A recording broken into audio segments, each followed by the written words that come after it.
Well, welcome to the latest edition of Trojan Football Talk. I'm your host, Tom Vartanian. Today's show brought to you by AmeriQ Credit Union, for every day, for everything, located at the Little Caesars at 3944 Route 281 in Cortland. By the Cortland Voice, the exclusive media partner of Trojan Football Talk. For all your local news and sports in Cortland County at no cost to you, check out CortlandVoice.com. By the Royal Auto Group on Route 281 in Cortland, the home of no hassle, no razzle-dazzle. Check them out at RoyalAutoGroup.com. By Yeaman Real Estate at the entrance to Yeaman Park off I-81. Exit 11 in Cortland. By DJ Philly C. Make your wedding, party, or event extra special with the best DJ in the area. Contact DJ Philly C at 607-745-4346. By Nikki C's Hometown Pizzeria and Meatball Shop on Route 281 next to Hobo's in Homer. Find them online for fast, secure ordering or call 607-749-5300. They have a unique menu with dietary-specific options. Nikki C's, your grab-and-go specialists. By Graftex, located on Elm Street in Cortland. Founded in 1984, they provide custom screen printing and embroidery for teams and local businesses. Graftex continues its dedication to servicing customers' needs for innovative graphic designs, custom imprinted apparel, and quality service. They are easy to contact at 1-800-417-7791. By the Seven Valley Agency at 18 Tompkins Street in Cortland for all your personalized insurance services. Give them a call at 607-753-1821 or check them out online at sevenvalleyagency.com.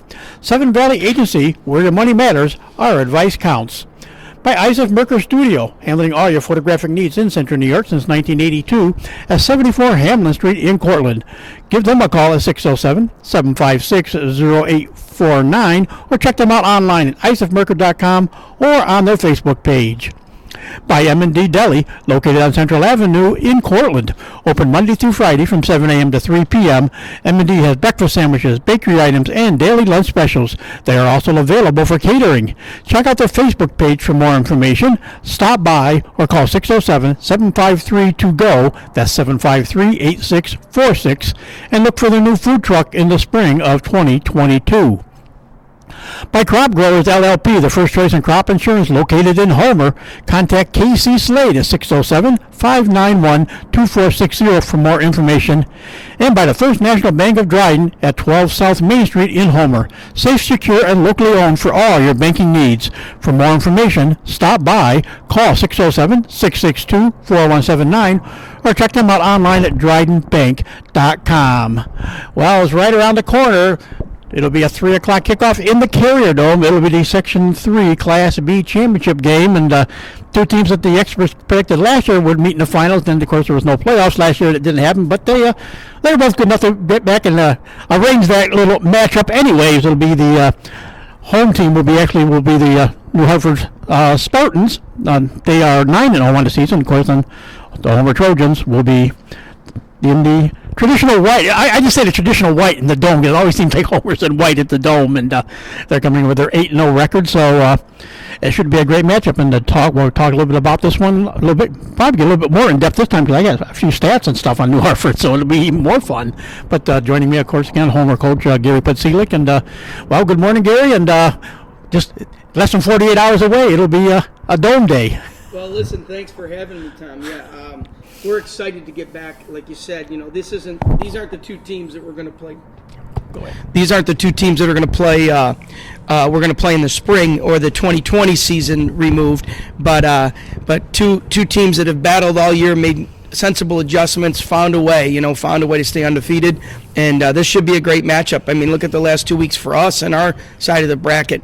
We beat two teams that were clearly good enough to beat us, and all our team kept doing, all our players kept doing was, trusting what we've been doing, not overreacting to some mistakes we made, and then calming down and finding a way to keep playing hard for the full 48, and that proved to be the decisive thing that allowed us to win both of these last two. I see a similar situation here. Outstanding team.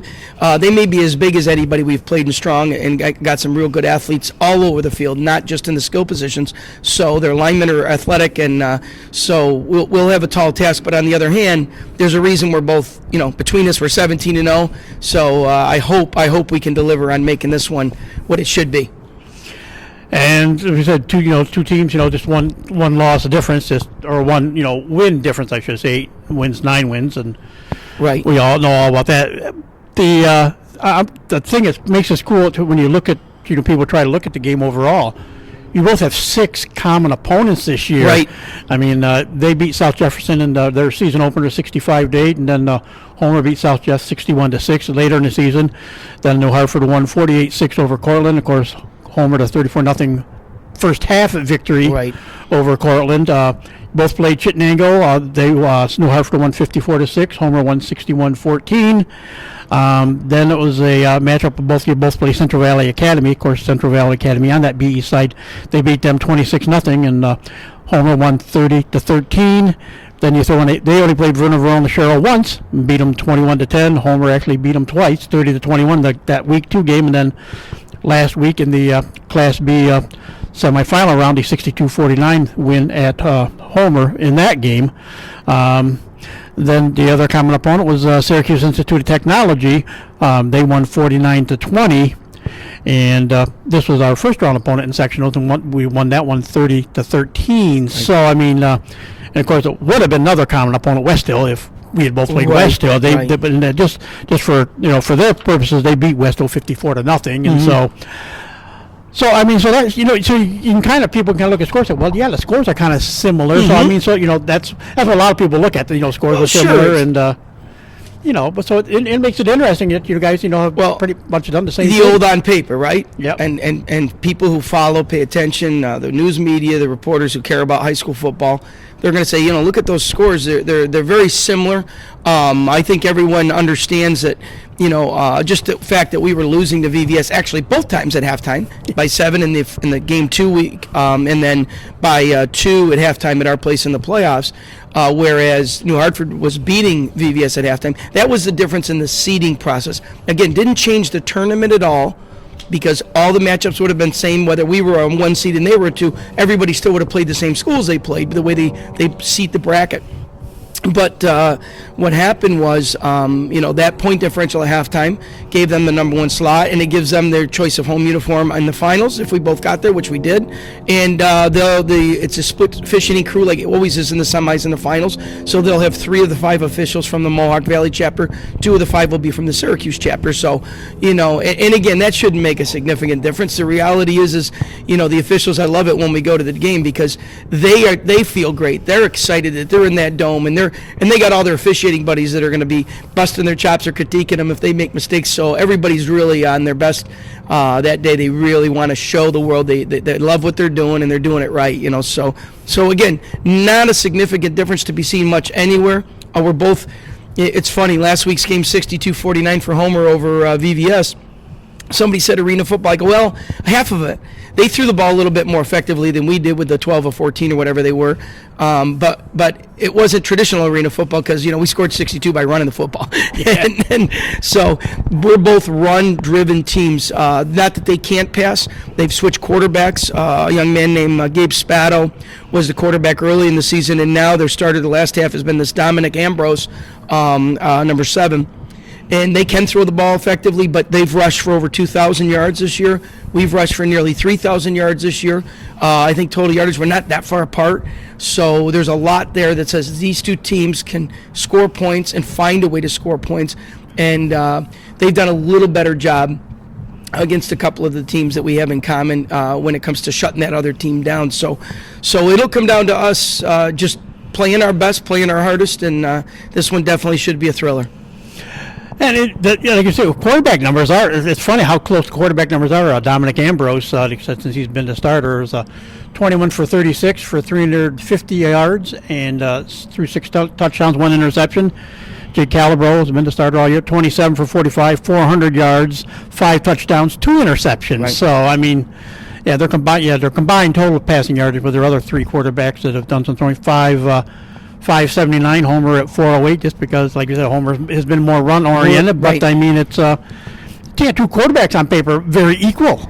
People probably get sick of me saying this, but I tell people all the time, show me, and even the pro football world champion, college football champions, high school state champions, high school sectional champions, show me a team that couldn't run the ball or couldn't stop the run that won the championship. And you can't.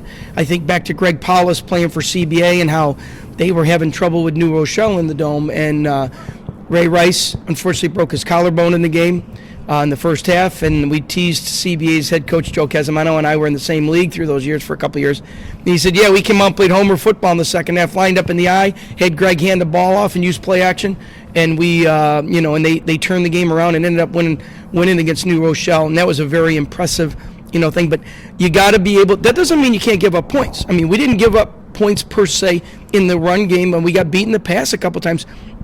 That football team last week had 2 athletes better than every athlete on our team. While the week before it was a smash fest where it was pretty evenly balanced with athletes. And I think you're going to see a similar situation this week. Really a physical game, balance of athletes. And, yeah, the yardages are very close for a reason. There's a lot in common. We should be able to deliver and make this exciting for the fans. Yeah, and the glaring difference is they have a stud tailback, and he's a junior. Alex Culver is a 5'9", 180. Yep. He's carried the ball this year for 197 times. Yep.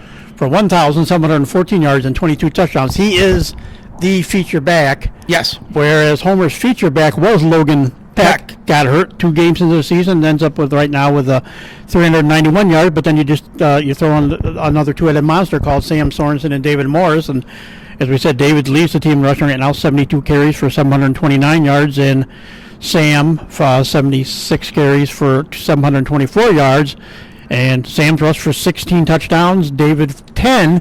So it may be more bodies to total up what Culver's done, but that's just the way it ended up being this year. Well, and don't forget, we had Damani Durham, who was he and David Morris were the backs 2 and 3 behind Logan Peck in our depth chart, and Sam was our fullback who we put into a tailback slot, who we knew could play tailback, but the speed of those other guys, it made sense to use Sam as the fullback. But Sam plays all our running back positions, so and we don't always give him the ball no matter where he lines up, so that's a beautiful thing for us. I just, like you said, they happen to have a feature tailback like we typically do, and sadly 2 injuries, one not during play, one was just a misfortune of a celebration, and the other one, wrong place at the right time. Damani, the young boy that tackled him from Marcellus, landed just right on his foot where he broke that ankle, and the same play run 10 times, no injury occurs. So, I'm just proud that we have, all coaches preach next man up and all that, but there's a commitment on our team to say we're not going to make excuses. Okay, we lost Logan, and boy, we miss him dearly on the field, but we love that he's still with us. He's an emotional part of why we're doing what we're doing. So, I do like the similarities. We both get it. I mean, our staffs know that running the football successfully sets up quality pass plays. Running the football successfully reduces the time you got to play defense, and that's a recipe for success. Yeah, and they do. I mean, they do back up. Their sophomore bet is a backup. The other big leading, second leading rusher on their team, Cole Rao, I guess. I call it Rowe. I don't know. I haven't listened to how they pronounce that, but yeah. R-A-U-X is how he spells it. But Cole, he's tailback number 2, but what he is also something they've done the second half of the season beautifully. They run the Wildcat. Steve Bush went to West Genesee High School, made it popular, took it to the Miami Dolphins. Now everybody calls it Wildcat because of West Genesee High School, but the deal is Cole goes in at that quarterback spot, and they are a double threat on the read option game. Cole, he can give it to Culver, or he can keep it. And both are true tailbacks. I mean, if you look at Cole, he's only a sophomore, and yet Alex, he is a junior. So they got those guys both coming back next year. So you're getting a glimpse of now and the future for New Hartford football, which will be playing A football next year. Yeah, and Cole 63 carries for 380 yards, and he scored 9 touchdowns. So I mean, what I think will make it interesting for the defenses, obviously Homer, mainly it is going to be Culver is the guy. He's the feature guy, yep. But now, unfortunately, Logan is out and not playing. On the way Sam and David have stepped up, and also the emergence of Will Dady is at a fullback at times. Hunter Reelman on some of the counters. Andrew Lynch, the last couple of weeks, has got more carries, and so they can't. You can line up in the backfield, but it's harder for them to know, which guy is going to get the ball depending on the situation. They still got to figure out which of these weapons will get the ball. So that might kind of favor Homer offensively a little bit. Well, we were in a staff meeting, and I said, look, we're not our game planning from and Tom Cottrell and George Schneider and David Pasicki with me kind of just listening and offering when I see a problem or I see a great thing that, in my opinion, they set our offensive game plan. And the reality is the game plan each week has been outstanding. I made a comment, we're not predictable. And Coach Cox goes, what do you mean we're not predictable? I said, Coach, yes, we're predictable. You want to be the tailback of Homer because it's still 20 to 30 carries a game if you're the tailback of the Homer offense. But I said they can't tell by formation. We had formations we used to almost solely just use maybe 2 formations to run our counter game. We can run our counter, our trap game, our power game out of every set we have, and the kids understand it. The players understand it. They're mentally tough enough to handle it. So because of that, we're not formation predictable. We're not necessarily down and distance predictable. And you know what? Go ahead. Think Sam Sorensen's going to carry the ball all the time. We're going to have, other guys that can spring it. You didn't even mention, not a lot, but always in the back. We got Braden Marsh is a senior who is going to be able to step in for us if we need him to at the Z. Jeffrey Stauber at tailback's gotten a lot of tailback work with the nicks and dings that have gone on in the second half of the season. So we've got hard-working players that really, there's a reason they don't start ahead of the other guys, but they're great football players because they have attitude and effort that's second to none, and that's why we're in the position we're in, no doubt about that. The chameleon you mentioned, Will Dady, center in the spring because we needed him. We unfortunately, the guy we projected to be our starting center couldn't play. He sacrifices, goes from tight end to center because we had a senior tight end who we knew could do a great job for us. And so Will goes back to his natural position of tight end, outside linebacker, D end. But again, even on defense, he can play in the secondary. He can play inside linebacker, standing up. So he's a chameleon in every phase of the game. And offensively, what a great job he's doing at the fullback slot when we want to line up Sam Sorensen in the back, or Sam is, if not the tail, the flank or the Z back. We can put David in there at the tail, and we can still or Lynchy can go in there at Z, and Sam can go to tail. So the variety and the versatility makes it so we're not all that predictable. Yeah, if you stop the run, you're probably going to beat Homer.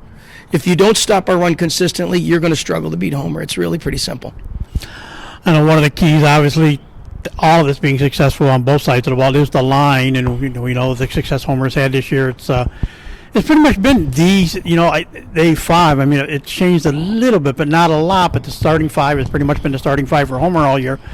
How do they stack up against what New Hartford will throw at you on the line? Well, as I told you, the difference between the two teams, they're a little bigger. We got a little guy in Tyler Riemann, and he's playing guard for us. And again, he's a 180-pound kid, quick, strong, got great instinct, great technique, great with his leverage, speed. He's got great quickness for a lineman. And he was out a little bit. Well, it was beautiful that we had other kids step up, the Cam Fiddlers of the world and stuff like that. We've had them step up. But our O-line has basically been what it is. And they're going to face a big, strong, physical, no-nonsense defensive line. And they're going to do the same thing when we're on defense. We're going to face a big, strong, physical, no-nonsense offensive line that can pull, even though they're big. They do a great job. They pull their guard. They pull their tackles. They pull the tight end, 28. His name is Ethan Daly. And Ethan is only a 10th grader, but they will utilize him. He plays tight end, and they do like the old Dallas Cowboys used to do back in the 80s. He'll step back off the line like he's a wingback. He's not. He's a tight end. He's just 1 yard off, so he's in the backfield technically, often to not do anything but set him up to pull like a pulling lineman to smash your edge player to create openings off tackle, to get up the field off tackle. So, and with the tailbacks they got, it's a great concept and scheme. So, our O-line, our D-lines, they are always ultimately the difference makers because I think when they play well, everything else goes well, and that's critical. And we had to have a point of emphasis. We threw the ball 4 times last week, and 3 of the 4 our quarterback got hit. Can't happen.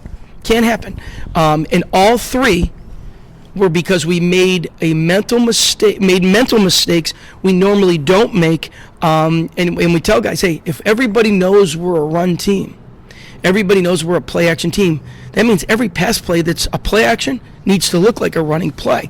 And we got careless on 3 of our 4 pass plays, a little bit, I don't want to say lazy, but careless with not remembering, stay with the foundation, stay with the fundamentals, stay with what you're taught.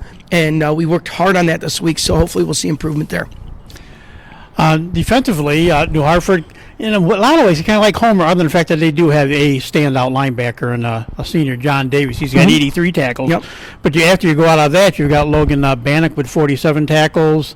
Let's see here. Rocco Macera has 36 tackles. Same for Nick Parada.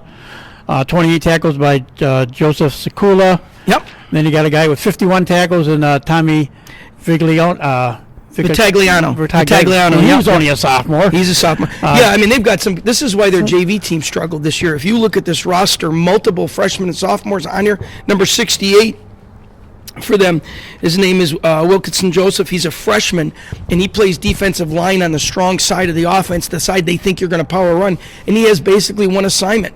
It is to come off the ball when the ball flinches, and he is to close to what we call the exchange box, attack the exchanges. And then they set a quality linebacker behind him who's really a strong safety type kid. Their tailback, Colliver, they'll set him behind him, and he will be the true contain on a power run play like Homer runs, so that 68, I can't believe he's a freshman when I watch film. He's got a toughness. He's got a forward lean in him. He comes off the ball with a great demeanor in his body. So a lot of youth here. That decimated their JV team a little bit this year, so they didn't have the wins they normally do. But what it also did is created depth for their future. With all the kids that started on their JV team, because all these 9th and 10th graders are up, the team is going to be real strong down the road here. And as I mentioned, if I'm not mistaken, they're moving to A next year by enrollment. Their enrollment's up like at least 70 kids, so they'll be well over the division line to go back to A. So the future looks bright for New Hartford for sure when you look at their starting lineup. And conversely, on the Homer side, of course, really, it's been Taven Malchak all year. Is the leading tackle still at 51. Then you got Carson Johnson with 20, and a lot of others that are just in the mix. Sam Sorensen with 42 tackles, David Morris 25, Tyler Reelman 27 tackles. Same thing with Logan Darling. Will Dady actually 39 tackles, third most on the team. Hunter Reelman with 30 tackles. So again, maybe one guy that kind of stands out, but not as much as it's more of a team defense with Homer this year. But New Hartford really still, even though that one guy Davis has 83, right? Very much team oriented defensively. Right. And defensive stats are so subjective. We have not, through the years, we've kept them game by game, week by week to monitor our play. But I always tell players, like we make a huge, when I got the privilege of lecturing in Northern PA a couple years ago, and I said, guys, I'm a math teacher that doesn't like statistics in football. I got a social study teacher on my staff. He thrives on statistics in football. And I showed him some examples of what I prefer to count and look at and bring to my kids' attention in film. There's a lot of time a kid will latch on, and in some schools, if you just touch the ball carrier and you're in the pile, you get an assisted tackle. Our defensive stat guys are very stingy. If you don't stop the play and make a part of the actual wrap up, you don't get credit for the tackle. So our numbers are often a little lower than these other teams. And I'm sure if we had a more generous in I love the way we do it because we're getting the truth. But what I lectured about was I had some film clips and I showed him. I said, watch this. The kid on the edge made the tackle. He gets credit. He didn't make the play. The defensive tackle who was double-teamed, who split the double team and forced that tailback to stop and do what we call make a left or right-hand turn, he has to do it. The kid in the trenches doesn't get any credit on any statistical sheet. He made the play. And because that kid had to stop all his energy and momentum and turn left or right to try to find an opening, we're tackling him for minimal gain or loss sometimes. So, that's more important to me. I do look at the statistics, but I don't obsess over them because when I go back to the film, I say, okay, Taven Melchek you mentioned. Now, Taven's got a lot of credit for tackles, and he should. He's near the ball all the time, playing in the inside, in the A-gaps a lot. But more importantly, whenever Taven plays with his arms and strength in his chest as well as his legs, where he'll smash, separate so he can locate the ball and then get off that blocker, he has a really good game. He'll get if he gets into what we call hugging up too much, meaning he'll smash and get his hands on the kid, but he doesn't try to separate. He doesn't J.J. Watt him where he knocks the hands off and gets clear. When that happens, players get around him, and now they get into level, and that's where we've given up some big runs. So we need our D linemen. We talked about it all week. You don't beat your man. You don't control your man. You control your gap and find the ball with your vision and then make the play. And making the play might mean as you get there, the back has to hard turn right or left, and your buddies get the credit for the tackles. So we always try to keep that in perspective as a staff when we're analyzing our film post-game. Yeah, and the other thing with Taven, too, when he gets locked up sometimes inside, all of a sudden they know of him, and so if they have to, he's going to be a guy they double-team quite often. And the last few games, either both Logan Darling and now that Hoffman's back. Bryce Hoffman is back, and those guys coming on that right edge now, they're the guys getting in the backfield because Taven and everybody else on that right side of the line is tying up the linemen. That's giving those guys a little more of a clear shot to get in the backfield. And again, this week we're gonna, we have to tweak our D a little bit, but we've tweaked it with the understanding if we have to flip personnel, we can, because we have a heavier side and a lighter side of the D. We're hoping our big theme has been where we have the quickness advantage, we must use it to our advantage. Where we have the advantage, we must use it to our advantage. And likewise, where we have the physical power, we need to use that to our advantage. So that's all built into the game plan. Our players understand it by today because this will be day 4. This is extra day in the work week. Yes, we've shortened practice times a little. It's cold when the sun goes down in your practice under the lights. But, we still did our traditional Monday. We rope trained at the end of practice. We don't, all that stuff that prevents injury and keeps kids healthy and strong. Plus, two, it's only a 15 to 20 minute cycle on Monday night. Tuesdays, we lift weights. Saturdays, we lift weights. Our weightlifting sessions typically are 45 minutes, and they're maintenance, injury prevention, full range of motion, major muscle group movements, as well as some attention to the finer muscle groups, because those are the ones that get tweaked and injured, when somebody rolls an ankle or something like that. We've stuck with that. Wednesdays, we take care of our neck formally, officially at the end of practice, with the old school neck isometrics and things to say, your lifting and your rope training strengthens your core, strengthens your neck. But we're going to remind ourselves we don't lead with our helmet, but we need a strong neck. So when we grab onto someone, we create a vice with our body to squeeze them and take them to the ground. So I like the extra day in the week because now we had 2 days full blown. Yesterday and today will be full blown focus on teamwork, no fundamental skills, which kills me as the head coach. I love every day of the season. I want to do a fundamental slot for O&D. Well, Wednesdays we don't. Wednesdays we don't during the regular work week. This year we had 2 Wednesdays, Wednesday and Thursday, because we play Saturday. So this week we took advantage of here's how we can coach and create flexibility of personnel and make sure everyone on the squad, first or second string, knows how to play everything we're doing. We're going to finish that off today, and then tomorrow will be a pregame. And tomorrow's less, as you get this late in the season, your pregames are a little more college-like, less even light banging, less thud, walk through. Offensively, we'll do light thud, but we put shields and we tell the scout D, you hate today because you have to give in. You have to let the block succeed. Everybody's got to keep tension in their muscles and their knees bent, but we got to play soft so that our guys can feel the rhythm of executing properly on that offensive side of the ball, for example. So we're taking advantage of the week the way it is, and then we'll be back on a normal work schedule when we win Saturday. We'll go back to the boys will come in Sunday for their film work and let's get their bodies healing quick. And then they'll get Monday off and have a normal work week like we've had all the rest of the season, because the next 3 weeks are all Saturday games as well at 3 o'clock for Class B.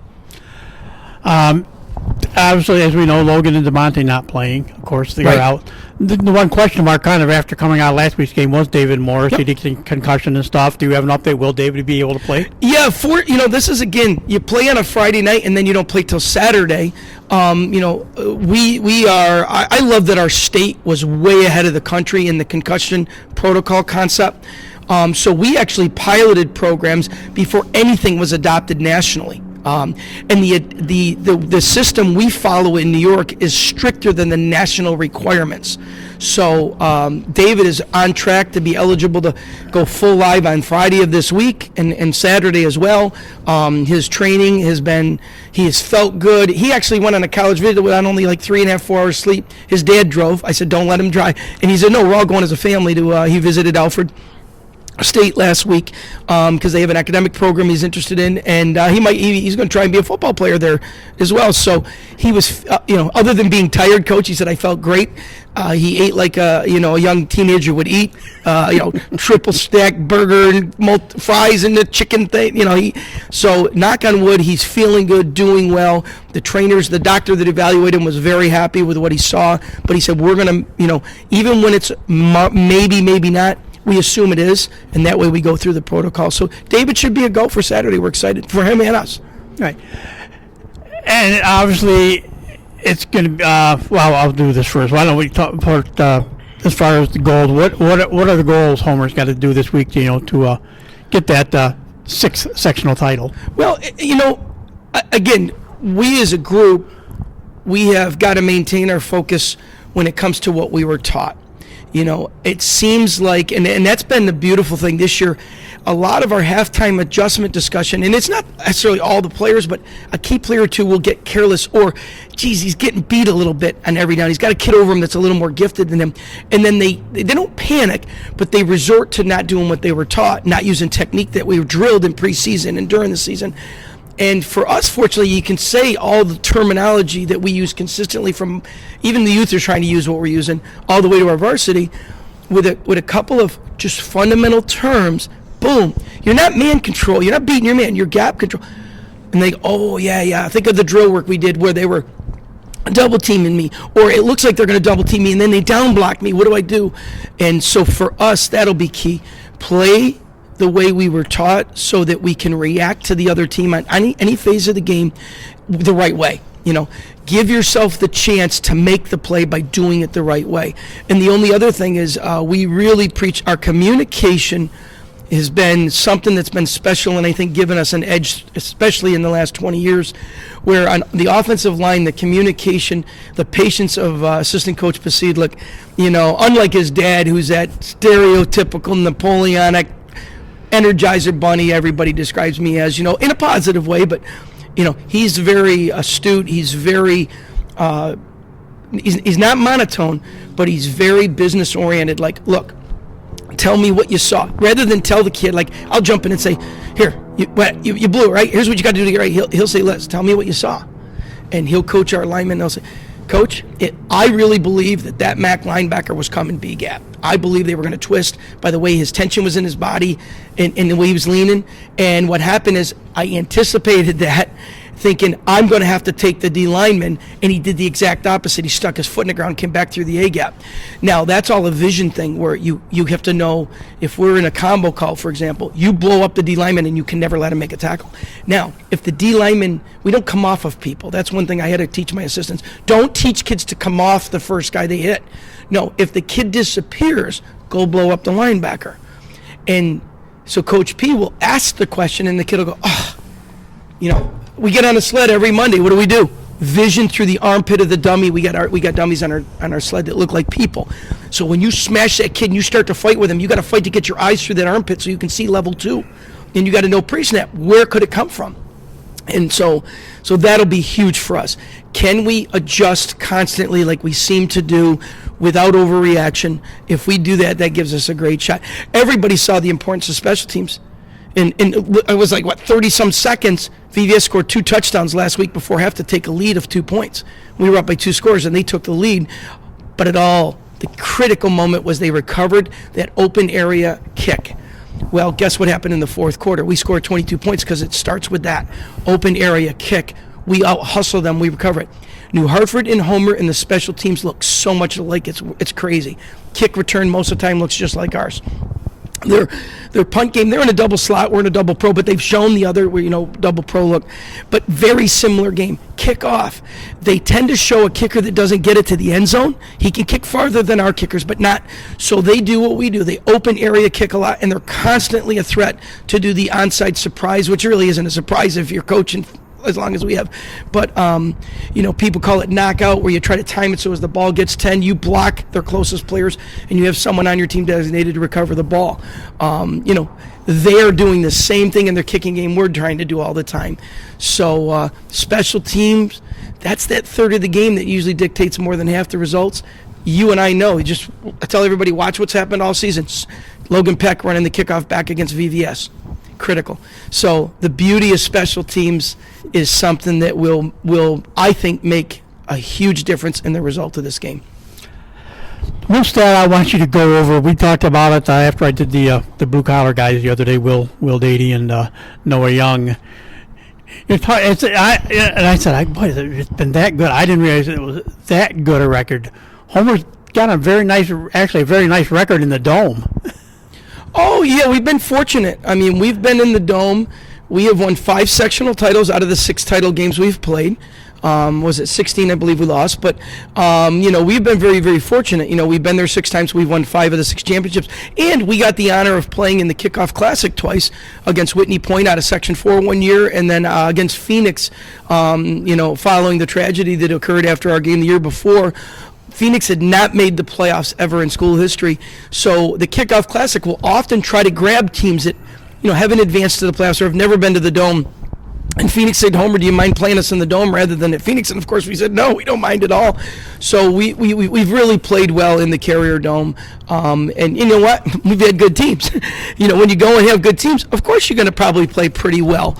But none of those have anything to do with this. I mean, the reality is this one, we're different. New Hartford's different. I know somebody said it's been 13 years since they've gotten to the finals. I just know that New Hartford's got a strong football tradition like Homer. Their longtime 4-decade coach, they got a statue of him at the stadium in Don Edick right there. So you go to New Hartford, you see the picture, you see the 3-dimensional statue of Don as you walk to the place. So this 2 tradition-filled schools, I really respect the way their players play like ours. They're hard-nosed. They're willing to to be taught, and they're willing to listen to their coaches for adjustments. They play clean and hard, and we take pride in that. And again, the coaching staffs at both schools have got a lot of coaching experience. He's got he's got a Herto out of Holland Patton, who was a head coach and just knows it. He's got his other assistants, Keith Kempney and Ted, I think it's pronounced Swavely if I remember right, but Keith Kempney, he works at Sequoia Valley, but he's been coaching football all of his adult life. So, we're looking at 2 schools with continuity in coaching and a great diverse background, in coaching. So it makes for a game that should be pretty cool and interesting, and I think our past record is nice. And there's no shame in talking about it, but it truly has nothing to do with what's going to happen on Saturday. As far as this group's, 19 seniors on this team this year, they were all juniors last year, and they knew how good they were. And of course, then there were no playoffs, so they couldn't really, didn't get beyond 3 games just the way the protocols were set up and everything. So they know what that senior class missed out as they were juniors. This is now their last go-around. They are seniors. How much more emotionally is that going to play with all those guys this last time? Well, again, both teams are in the same boat, loaded with seniors, quality seniors that are being the leaders they have to be in order to get where we've gotten to. I don't think what's been great for us all throughout the season, like I always start every year, and I make it clear at the parent meeting, moms and dads, you do not treat all kids the same. You treat them all fairly. And I'm going to tell you flat out, every boy that will be a senior is expected to be a leader in every phase, in every way you can define that word. And if they're not, then they will be stepping aside and an underclassman will take their job. But if all else is equal, that senior's paid his dues, he's going to play. And so we start with that. That is communicated to every player and parent before we ever get into summer at our big meeting, which is almost always 100% attended. And then with that being said, you look at the senior group throughout the season. We don't obsess, but we remind them of that. You have to be the one that teaches the young guy how to be calm under the stress of a situation. You have to be the one to tell the guy to knock it off if it looks like he's going to do something stupid that would jeopardize his ability to be a football player.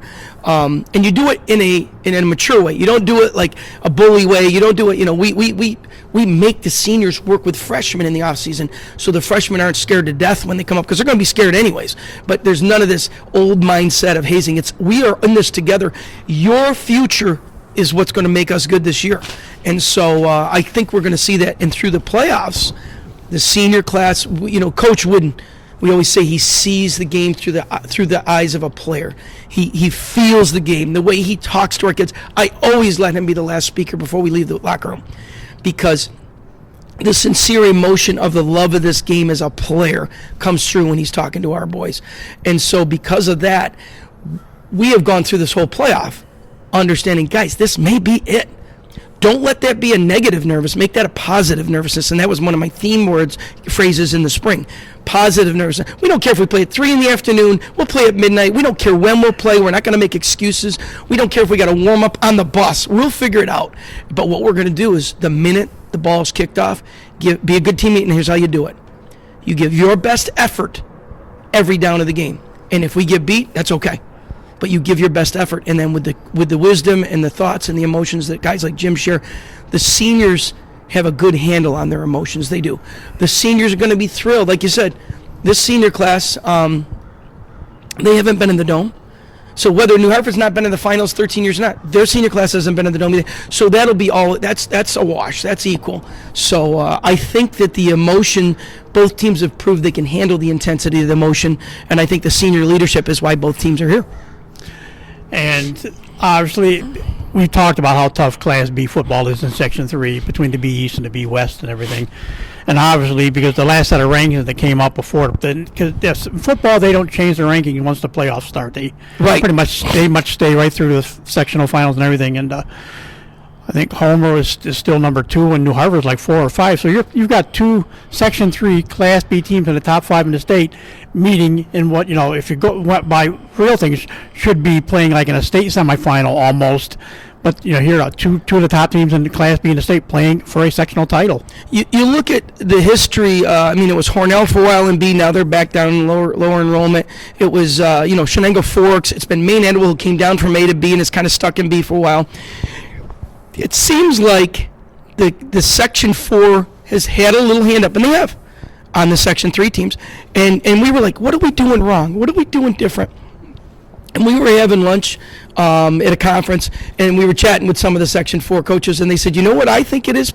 The biggest factor is you guys, even though we have to play a AA school occasionally as a B school, we got to play an A school occasionally, we have 3 to 4 games every year that are almost a guaranteed win because the other programs just aren't as strong as us. And we feel like you guys beat the heck out of each other all year more than we do. Not that we don't have tough games, but they said our opinion of Section 3 is in Class B, there could be 5 of the 7 weeks before playoffs where it is a slugfest. And he goes, that can wear on it. And I said, I don't know if I agree with that, but I could see that making a little bit of sense if you were an observer looking from the outside in. All we got to worry about is this week. Earn the right to go to the next round. And again, I'll emphasize this. I go crazy because even my coaches slip. New York is one of those dangling states. Our competition for this section of the state is a part of the state tournament. And then it'll be regional, East and West regional champs in the next 2 rounds. And then it's the state final championship. So if you want to discredit the first week of playoffs, every state has at least 32 teams in 5 weeks in their state. So every time we get in the sectionals, we're in states. And I wish more people would give kids credit, because to have that tradition that we've been fortunate to have, where when we don't make the playoffs, we feel like as a coaching staff, let's see where we let the kids down. Because we got dedicated players, even if they're not the most talented, we should be able to battle and find a way to get in the playoffs every single year. We should be a team that deep down, ultimately telling the truth, we're a threat to get in states every year we line up and play football. And we want that tradition to continue. And really, this year's team, as we said, actually started with Marcellus, the last regular season game of the year. It was playoff time. The winner was going to be, that was for the league title. Right out the last game of the regular season, you're playing for that division title, and so that was really a playoff atmosphere game, and then like you said, now that carries over into the tournament. And I won't belabor this, but when we played Marcellus, circumstances were huge. Marcellus is a much better team than we made them look. They were much better. They're a team that, honestly, I think if, we had only played the 2 quarters and had 3 full weeks of practice under our belt, and we had the rain delay, 2 quarters of play, and then the game was called against Cortland the week before. And 2 weeks before, we didn't have a game. So, and we thought we were going to Rochester. We thought we had a game set up, and at the 11th hour, oh no, there was someone within section that at the last minute needed one. You have to take care of your section first, and I totally respect that. But, we came out with a passion driven by the fact that we were hungry to play in a game that we didn't. And that's where the maturity of our kids showed, that we were going to really respect that chance to finally get a full-blown game. And then on top of it, it was for the league. It was for the league title outright. If we lose, we'd have been tri-champs in a 6-team league, It's much sweeter to say we're the league champs in B West again. And just proud that, and then our Syracuse Institute of Technology battling all year, getting better all year, and making that playoffs. And really, the game against New Hartford was much closer than the final score indicated. That game was a battle throughout the first 3 quarters. New Hartford had a big second quarter to create some separation, but Tech never went away. And I was excited that the Tech people immediately, their head coach reached out to us and said, our players are just rooting for you guys, So, not that they dislike New Hartford, but they said, we just love the way you guys get it done. And we in essence, he said, we're trying to model ourselves, attitude, effort, emotion, concern for fundamentals, getting in shape, playing 4 quarters. We're trying to do it like Homer. And I said, well, thanks, Coach. We appreciate that. And we absolutely love that you guys are going to be, rooting and pulling for us. And that's one thing I'll say. That's where if you're in the B West or the B East, that tends to show up because I can go back to thinking the year Homer went to Camden for a playoff game, and it was after the Ridge Barton incident with Phoenix. Homer donned orange in honor of Ridge. Yes. Most of the Phoenix team came to that game to root on Homer because you guys were division foes. And sure. So, I mean, it kind of showed that the divisions kind of do line up when it gets to this final game because it should be a B East against a B West guy. Well, and in the respect I like, and I feel proud that I know I've tried to help this along. And I'm not the reason it's happened, but I've helped it with so many years of being our league rep. When you exchange film, I'll use an example here. I get angry if our coaches request what's called a two-way exchange. It's a way to say, I got home before you, I'm going to send you my request for your films, but I'm not going to give you mine until you send me yours. Again, come on. It's high school football. We're all going to coach our kids to win. I say to guys, I'm going to run home as soon as we can, and the minute my son is the one who uploads our game, we're going to send you films. The minute yours are ready, send them to us. Be respectful of one each other. Understand it's the kids that are going to make the decision in the game in exchange. And we have trouble with other leagues. They will refuse to do that. So when one of our guys does a two-way, I go, what are you doing? We respect each other. We understand we're all doing the same thing. We're trying to work with our kids to make them great people, better adults someday, and use a vehicle of football to get the job done. So let's model that behavior. Let's not, nitpick and have this overhyped crap, the negative part of the world.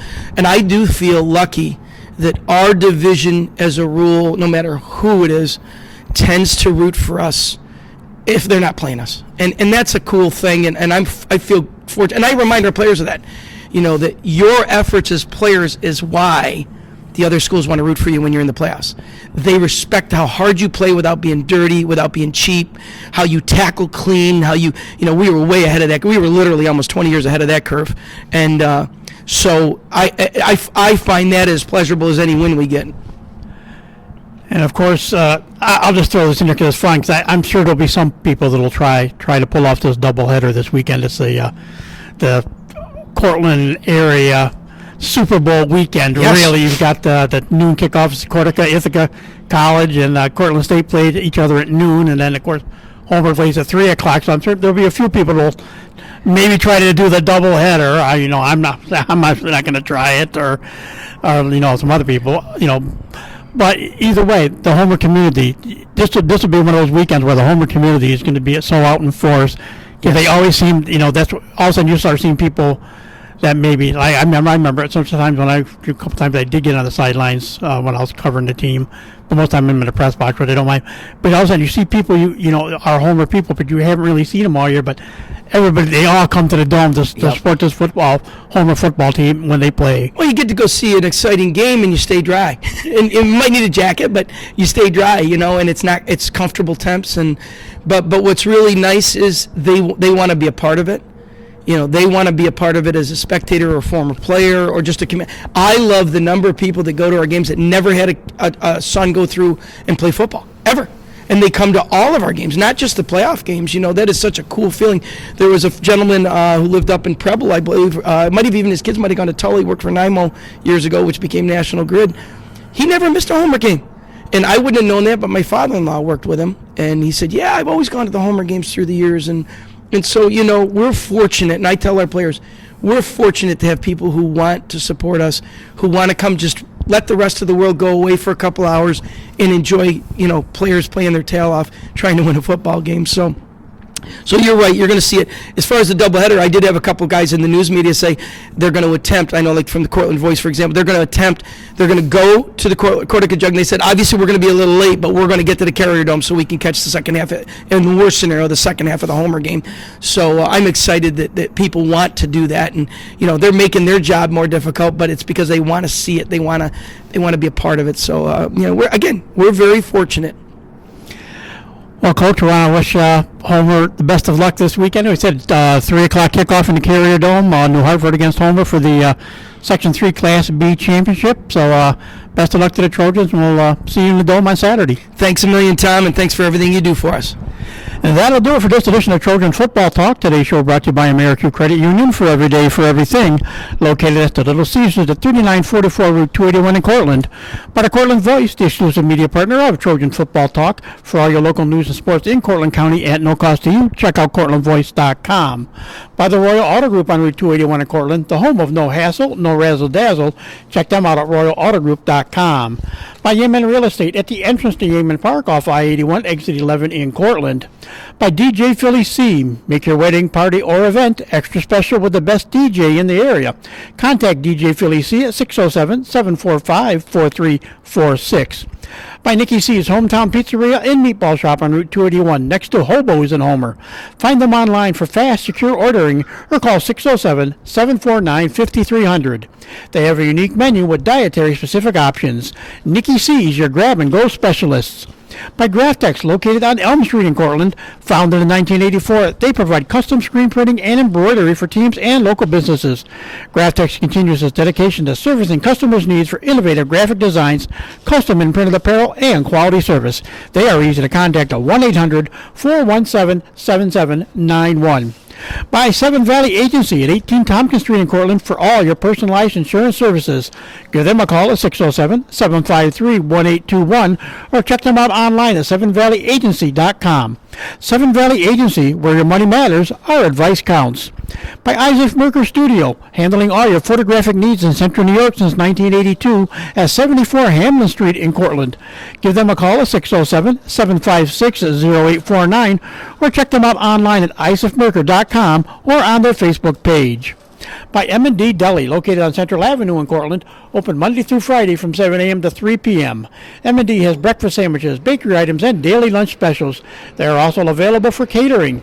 Check out their Facebook page for more information. Stop by or call 607-753-TO-GO. That's 753-8646. And look for their new food truck coming in the spring of 2022. By Crop Growers LLP, the first choice in crop insurance, located in Homer.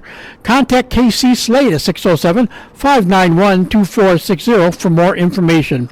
And by the First National Bank of Dryden at 12 South Main Street in Homer. Safe, secure, and locally owned for all your banking needs. For more information, stop by, call 607-662-4179, or check them out online at drydenbank.com. So for my guest Gary Pasilik and yours truly Tom Vartanian, thanks for listening, go Trojans, and we'll talk to you again soon.